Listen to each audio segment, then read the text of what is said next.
is great. If you're a first timer here, like Kurt mentioned at the beginning, we're fired up that you are here, and we gather once a month down here at the Houston Club for this occasion like this, and then we have a few other locations around town. We do this in 4 places in the Houston area, and because the heartbeat is we really do want you guys to hear inspiring stories. I mean, it's not easy. But we want you to hear the way other guys are navigating the real stuff of life, and in particular the way their faith informs them in that. And so we're fired up that you're here today, and trust that that'll be a part of what you take away from today. I always have a sort of a kind of a hope inside of me that every guy will go away at the end of the day with 2 things, which are hope and traction. You know, hope, something internal that's a little bit of the kind of the can-do, and the traction is an idea that you hear or a conversation you have that becomes a little bit more of a what-to. And anyhow, glad you're here to be a part of that and to listen in to what Griff has to say today. So Griff, thank you for being here. This is great. Yeah, thanks for having me. I've been part of this crowd for a while, so be careful what you ask for getting involved, because they may ask you to speak up here. So, there's a dot on the bottom of somebody's plate, and you're next month's speaker. Okay. Yeah. No, but I've enjoyed coming. I think over the years you guys have had some great speakers. So, looking forward to kind of sharing whatever I can with you guys today. So, thank you. Great. Well, we're just going to jump in and walk through Griff's story a little bit. And first of all, Griff. One of the things that we just going to get started with your business life a little bit on the front end, and then we'll back it up from there and get the chance to hear a little bit more about how you got to where you got, but how you became who you are. Okay, and I know when I was getting to know you, one of the things I saw that you said about yourself was that entrepreneurship is in the fiber of your being. I mean, that sounds like a guy doing something he feels like he's wired to do. So I'd love just to hear, you know, we always have a good smattering of entrepreneurs in the crowd every gathering. So I'd love to know kind of what's in your heart and your head. You said, entrepreneurship's in the fiber of my being. Yeah. So a little bit of the background on that. I started in Houston in 1991 in the energy business, and ended up being with a pretty big company at the end of the day. It had like over 7,000 employees, and typical corporate America. The company was called Early Natural Gas Clearinghouse, and then became Dynegy and kind of competed with Enron. And then when Enron and people had kind of their troubles in the late 90s, early 2000s, I kind of had a choice to kind of stick with big corporate life, or kind of, I decided to kind of go out on my own. And it was the best decision I ever made. So I was kind of facing post-Enron, being laid off, having kind of whatever paper net worth I had with stock options and stuff, kind of go to zero, and just kind of, you know, what do you do then?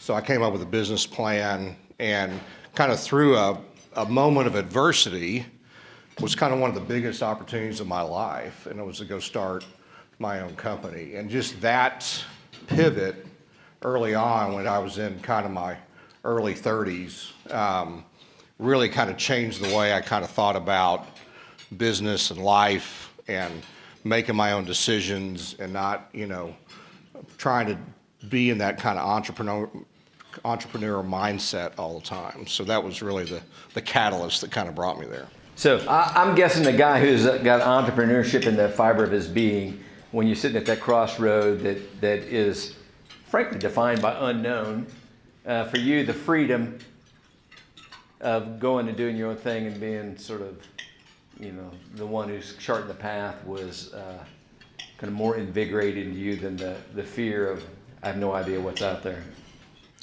Yeah, I mean, the fear is clearly part of the just lifeblood of it, right? So that kind of gets in your DNA, kind of living a little bit on the edge, not knowing what tomorrow brings. There's a lot of biblical kind of parallels there, but and then being around good people. I mean, the thing about being an entrepreneur, I think, you can have great ideas and different things like that, but it's the people that you surround yourself along the way that really really from an entrepreneurship is really what I kind of dove into, and really had the pleasure of having some fantastic people kind of go with me. That's great. So we'll back up into your business story here a little bit more now too. So over the last 20 years, basically 2 businesses. At one point in time, maybe 500 employees in the businesses you started. Twin Eagle Resource Management was that. So I'm guessing that you learned a ton about business, about leadership, about people, about yourself, about decision making, and all those kind of things in the midst of a ride like that. So we'd love to just kind of drill down in here, glean from some of what you got in your journey. Yeah, I think through all that, I mean, I've said it, first it's the people. And I think your ability to kind of set a vision to somebody, but you got to get people to believe in that vision to go along with you. But I think you're only as good as the people you bring with you. And again, I was blessed to be around the right people. And I think when things get hard, those people really rise to the occasion. So, we all find adversity in life and in business. And so it's who you surround yourself with, and who are you leaning towards when things get tough.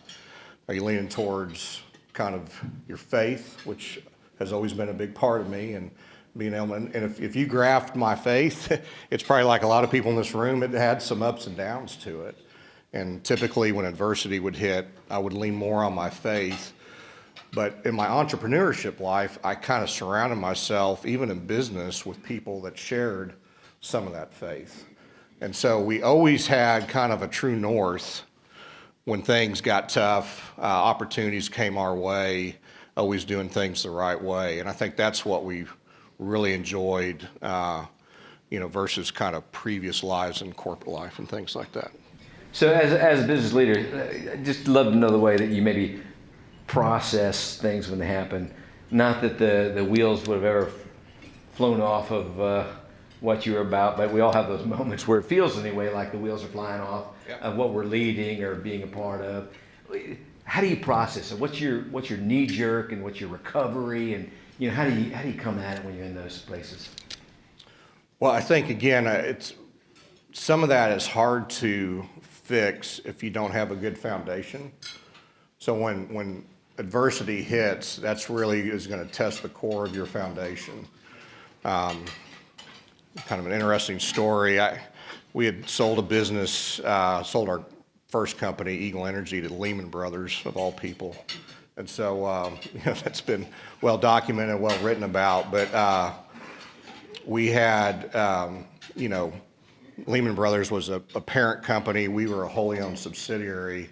And I can just tell you the culture differences between us, Eagle Energy, Houston, New York, private equity, and again, where your true north was. And so you can imagine during a bankruptcy, a lot of selfishness comes out.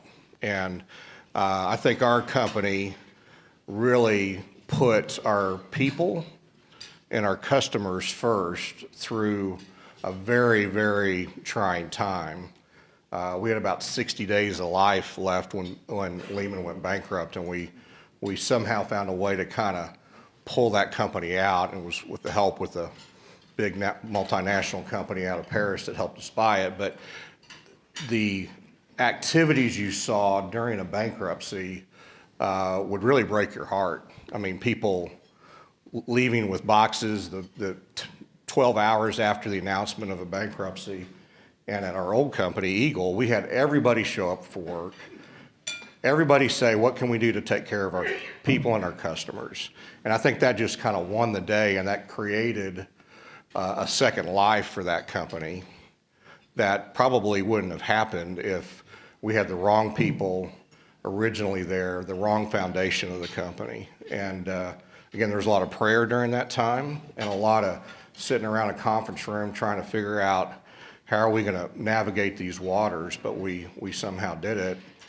And I think those 2 weeks of activity and 2 months really kind of created some goodwill for our second company to do very well. Yeah, that seems like a huge moment. Like, you know, we all kind of know what it's like with that when the squeeze is on, when we're really kind of feel like we're in a vice. The tendency is to think of us. So to have had the foundation and the leadership and the direction, so that your team would, in that moment, think outside themselves of other people. That's a pretty profound thing. It's not exactly knee jerk. Again, probably one of the worst business times in my life, but one of the proudest moments of my life because of the way people performed and the comments we got back and the handshakes and the hugs we got back after. I mean, you can imagine if you're a customer and you're worried that we're going to go bankrupt, they're worrying if they're going to get paid, different things, and that just sets the domino effect going down the line. And so when we fixed everything and we didn't lay one person off in our company, we saved the company, we paid all our suppliers. I mean, it was just kind of euphoria for 6 months after that of people saying, I can't believe you guys did that. But again, it was just really the foundation of what we had built over 5 or 6 years to be able to accomplish that. I love that. I love the idea of the character in that moment turning a loss into a win. That's awesome. So, you know, one of my favorite things is finding out where guys come from, because, you know, I get this opportunity to hear, like guys who show up to these events do, all these amazing stories of guys and their lives. But the thing that's just so true is everybody comes from somewhere. All right, you didn't just suddenly arrive onto the scene. So you had events in your life, and then you had defining moments in your life. You had key people along the way that were part of shaping, building, preparing you. And I'd just love for you to take us kind of into your journey a little bit about the things that led you up to doing what you did, but being who you are. You know, I grew up in Oklahoma.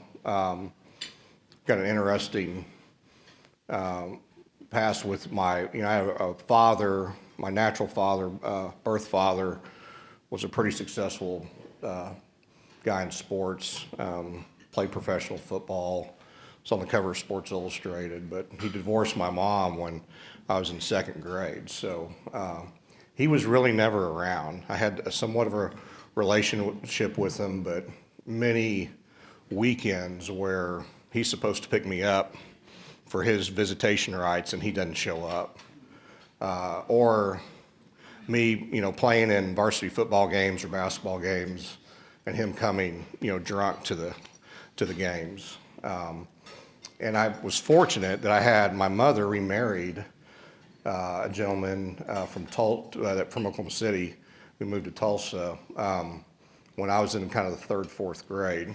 And that's my stepfather, but he's the closest guy in my life today.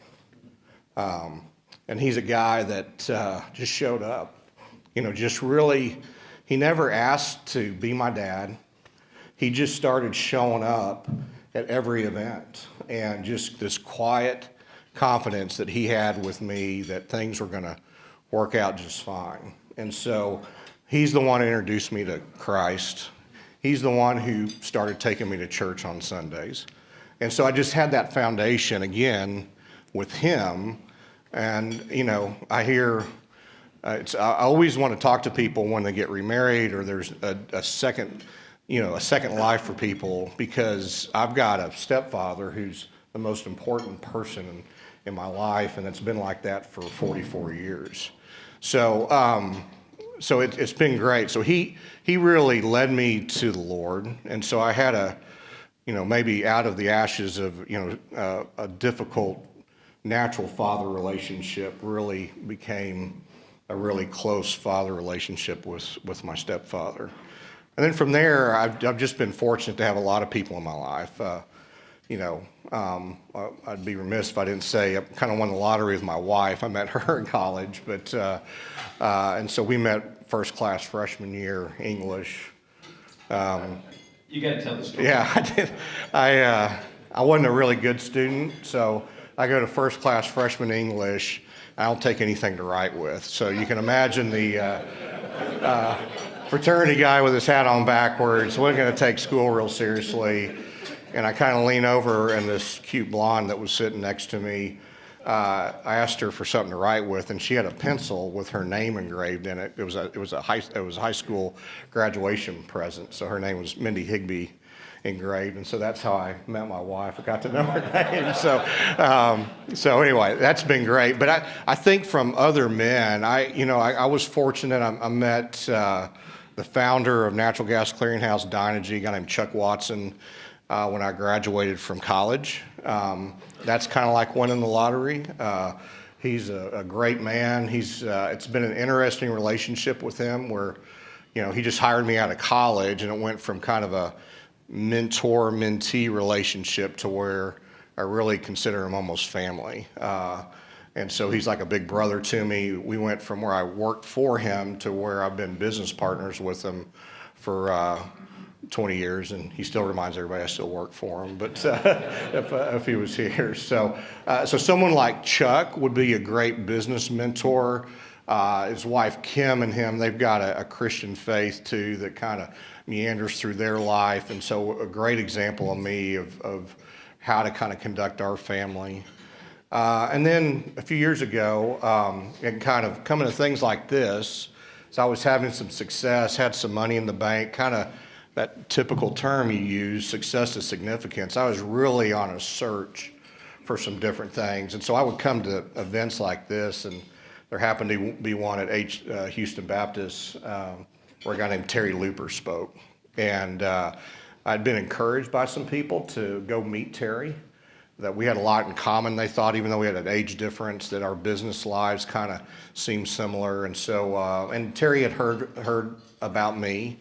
And we kind of struck up a conversation after he spoke and decided to have lunch. And he's really become kind of my faith mentor, and has really helped grow my faith really over the last 10 to 12 years is after meeting him. And we can keep going on and on, but he introduced me. Terry was pretty picky about who he would take on. And Yeah. So if you know Terry loves discipleship and kind of saving souls, and he'll typically meet with 1 to 3 men over a course of a year, and it's very surgical. I mean, it's one-on-one, it's multiple weeks on end, and I knew this. I was like, Terry, if you have time, I'd like to spend some more time with you. And he said, well, I need to pray about it and things like that, and as Terry typically does in faith. And then he called me, said, and this was after spending some time with him and Doris, his wife.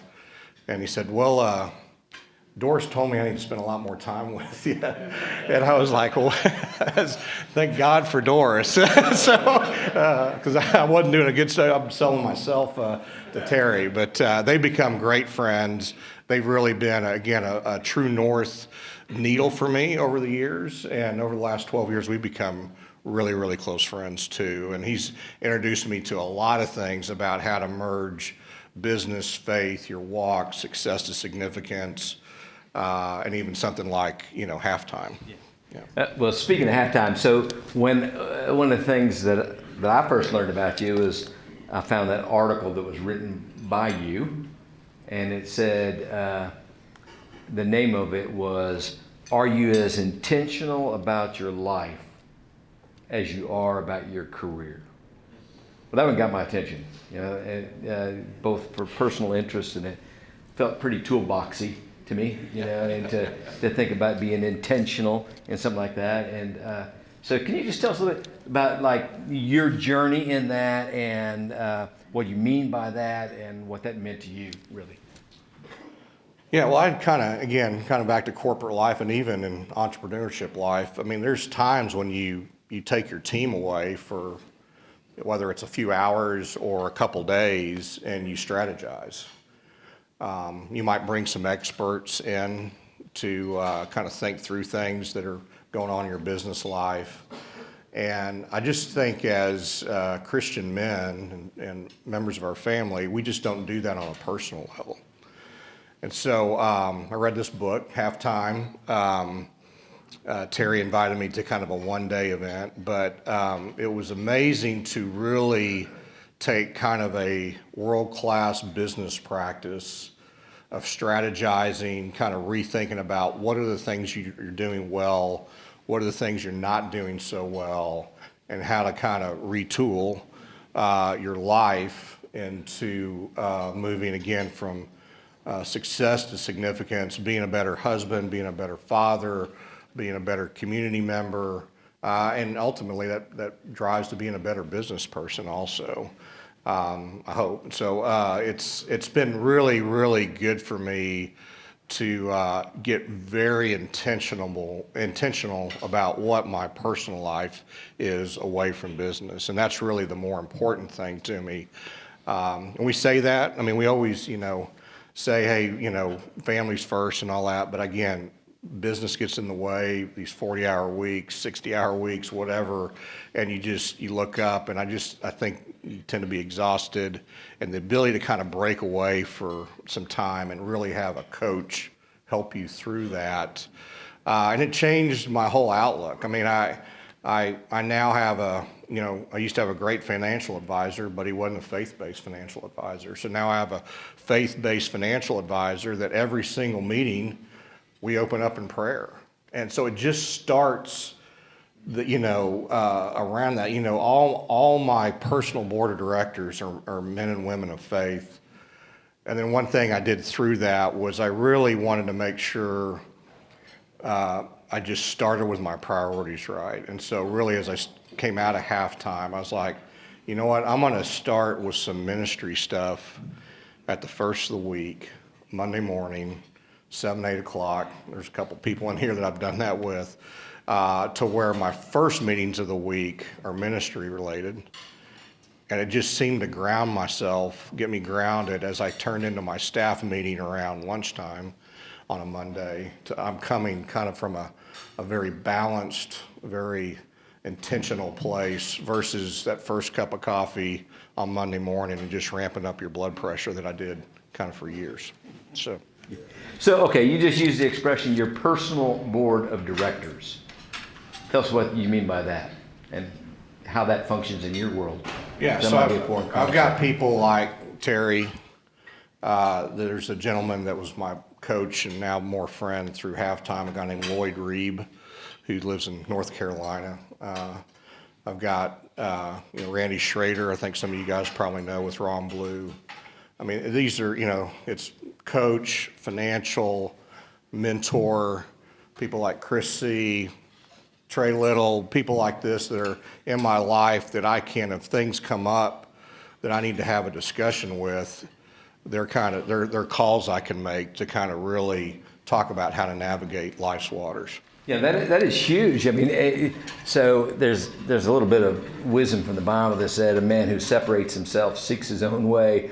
In other words, when we don't have someone around us, we can get into deep weeds, pretty quickly. So there's sort of a defensive, protective side to that, but then there's a proactive, forward way. I don't know about for you, but I went through a pretty significant transition a few years ago, and had a group of guys, and we called them a round table that were willing to meet with me like every other Saturday morning, while I was looking and thinking and praying and dreaming about what was next. And one of the things I found was in that kind of a relational context that it's just like they were like a funnel that just sort of narrowed down to a sense of direction in life that was so beneficial. So I think it's been great for me. I've had that. I'm in YPO. I got a couple of my buddies from YPO, and they've heard all the confidential stuff in my life, and so that's another group of men of faith that kind of give me another perspective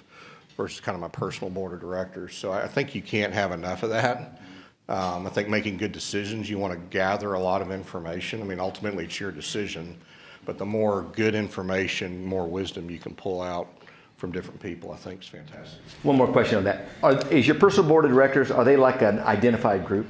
Like they know they're on it? We don't have a formal meeting, but they're always welcome to my house in Cabo. So they're, great. Any other people interested in being on this board? We're going to fill it up here. Now I think they realize their place in my life, and so they know there's a lot of interaction with them. I mean, some people I know actually get that kind of group together on a pretty formal basis and bring them all together all at once. I tend to kind of go one-on-one with each one of them. Well, I'll tell you this, as I got to know you, that one of the things that I thought was just one of the standout features that, there's the public side of, your business and success and all those kind of things. But when I just got to sit and listen to your story myself, the way that, as you just mentioned with your stepdad and the others along the way, that it seemed like at every kind of key crossroad, there was a person that was instrumental in your life and helping you to do what you do and be who you are. And that's really cool. I thought one of the things, just in hearing that, out of even this idea of the board of directors today, is if there's challenges to us, I think, wow, I bet there's a bunch of guys in this room who could be that for somebody, that we're keeping our eyes open for, other people that even what you did, you talked about your stepdad, about it was just presence. Yeah. It wasn't anything fancy, it was just presence, and to do that. But then the other thing might be the humility to actually ask for it from somebody else if you need it, so you don't remain a lone wolf, right? Yeah. So you've mentioned your faith a number of times so far, and so you're obviously a follower of Christ. And you mentioned that your stepdad kind of led you to a relationship with Jesus. So any other things to talk about sort of the development of that walk along the way and the part it plays in your life? Well, again, I think if you, actually one of the things that disciplines that we've used, again, kind of YPO and stuff, is kind of map out and graph certain things in your life. And so if I mapped out my faith, it would look like a stock chart. It would be up and down and different things. And, I'm like everybody else. There's been times I've leaned more into it, and there's times I've unfortunately kind of backed away from it. But the last 10 to 12 years have been a strong push and a lean in towards it.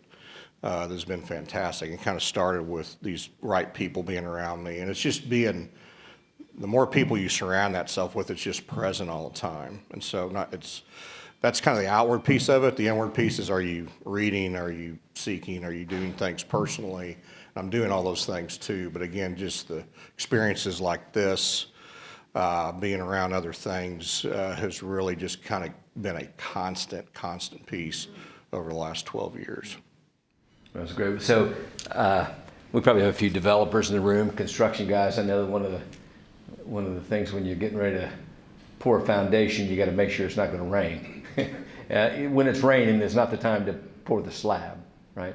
And you've used the word foundation a number of times, and that your faith was that foundation. But the last couple of years, you've come into a major storm, right?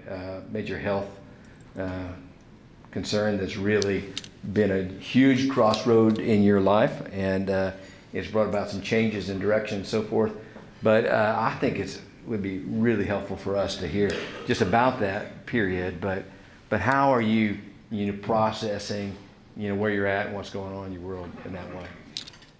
Yeah. So in October of 2020, I was diagnosed with multiple myeloma, which is a blood cancer.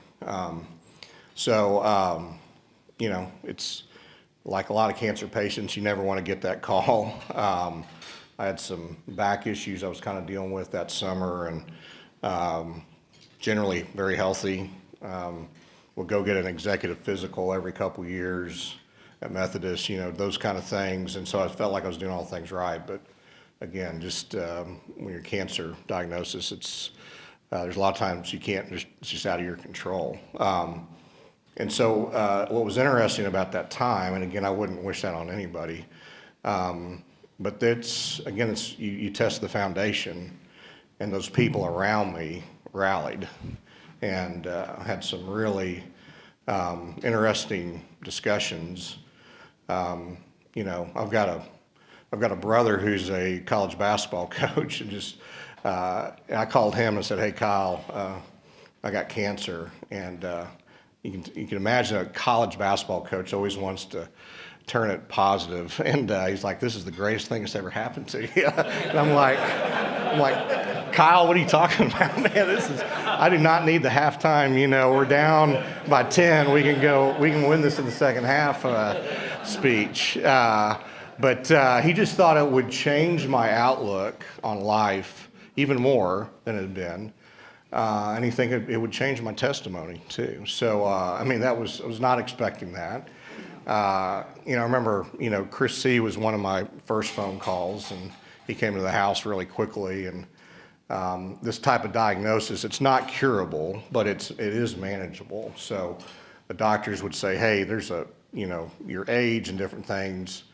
Don't even think this is like immediate. We can manage this thing for a long time. You should think, 10 years plus, things like that. So, and Chris immediately said, that's great the doctors say 10, but we're going to pray for 30.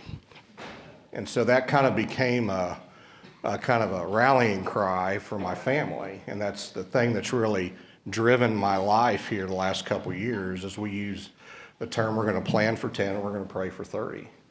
And so, and it changed things for me. I did decide to retire.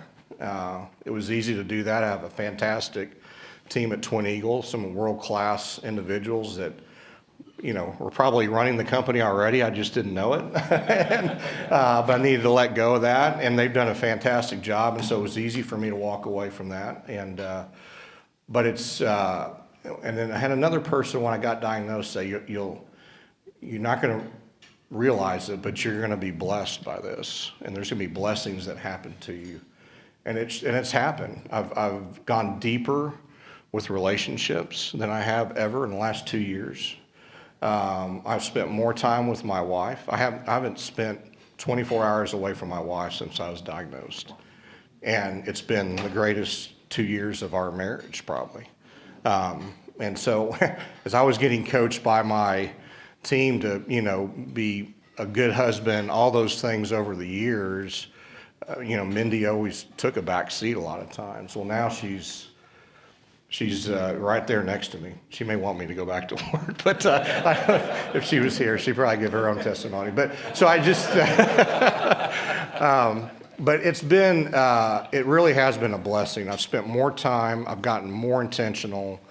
I've got a great outlook. There's some real optimism on my diagnosis. I've got a great team of doctors at Methodist, that have also got me in with MD Anderson. They've sent me to Mayo Clinic. And so you can imagine, I'm just like you would other decisions, I've aggregated some of the best advice I can around the country about what my particular situation is. And I think we got a really good plan. But it was a life-changing event.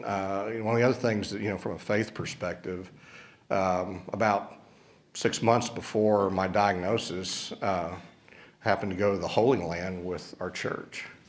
And so coming back from the Holy Land after a 7 or 8 day experience over there, I was really on a spiritual high for 6 months. And so when this hit, again, that was just another piece of strengthening the foundation that we can handle this. And so we're living life. We're excited about what's in front of us, and we're in love and back and spent a lot of time together, and it's been fantastic.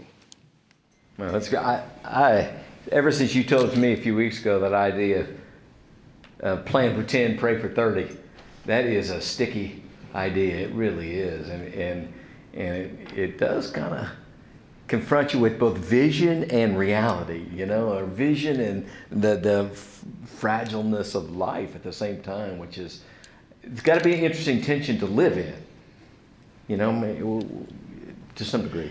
Yeah, it absolutely clarifies your priorities. And I've had a lot of one-on-one lunches, and I kind of share this, plan for 10, pray for 30 with perfectly healthy people, and they're like, well, I should be thinking about things that way. But for me, it just literally said, okay, just lay it all out on a piece of paper, what's important to you, because now time's a factor for me. and it's a precious commodity for all of us, and we could all get hit by a bus tomorrow. But it's a true, I've had, doctors say time will be an issue for you at some point. And so it's made me just, prioritize things for me to where if something does happen to me tomorrow, my diagnosis changes, that I've made sure the right priorities are in my life. And it's freeing a little bit from that standpoint. So again, it's been a blessing to a certain degree. I want to get the health thing fixed somehow, but the blessing of everything else it's brought has been fantastic. Terrific. So a last question here before we have to wrap it up for today. We got this many guys in the room. Surely there's probably someone in the room for whom things are falling apart right now. Either they got the call, or they've been handed the box, clear it out, or they've been told, I'm out of here, So you've gone through some stuff. What's the advice? What's the coaching you'd give to the guy who's facing it right now? Well, it's always hard walking through the fire for anybody. And I think when that happens, you have to lean on the people around you. You got to reach out. I think our tendency when things get bad is to move inward and become really strong and say, I got this. And I really encourage you to reach out and seek wisdom, and make good decisions from there. But I think as men, we tend to kind of go inward when things get bad, and just think we're gonna bully through it somehow. We're gonna just sports analogy, run that last sprint. I'll get through it. But I think in life's decisions when they're major, I think you need to reach out to people, and I think that's gonna bless you, at the end of the day. And I think for me, getting laid off in 2002, going through a Lehman Brothers bankruptcy, going through a cancer diagnosis, time will be interesting to that because I look back as those were great pivot times in my life. Now, at the time, they were really hard, and it was, sleeping at my desk at work, different things like that. But looking back, those are some of the best moments of my life, and the ability for God to kind of show me there's a bigger plan here, and having the right support system. And again, it challenges your support system. And again, I had a wife that, every step of the way. I lost my job in 2002, had no money in the bank, and she said, "We're going to make it. We'll write checks. We'll write payroll checks out of our checking account with whatever we have left to start a company." And she's the one that was right there with my diagnosis, and she's my rock. So I think, again, making sure you have those foundational people in your life, whether it's your wife or your friends or your mentors, your pastor, all those things. I just, again, be intentional about it now, so when those things come, you'll be able to handle it. Right on. And I just would like to say, one of the things at Toolbox is we never want to leave a guy spun up with no place to go. And so if you're like in that place, you go, I don't have any idea what to do next or who to reach out to. I know you get several annoying emails a month from me. And so if ever you need, just say, hey, I'm looking for a way to take a next step. I just want you to know we will come alongside and help. We'll find the right guy and the right conversation over a cup of coffee to figure out what the right next step is. With you, with others, with you, with God, whatever it would be, we'll do that. And that's just the way we roll. Good. Well, Griff, we're about out of time here. So I just thank you for coming and being here and sharing your story. How about a big thank you?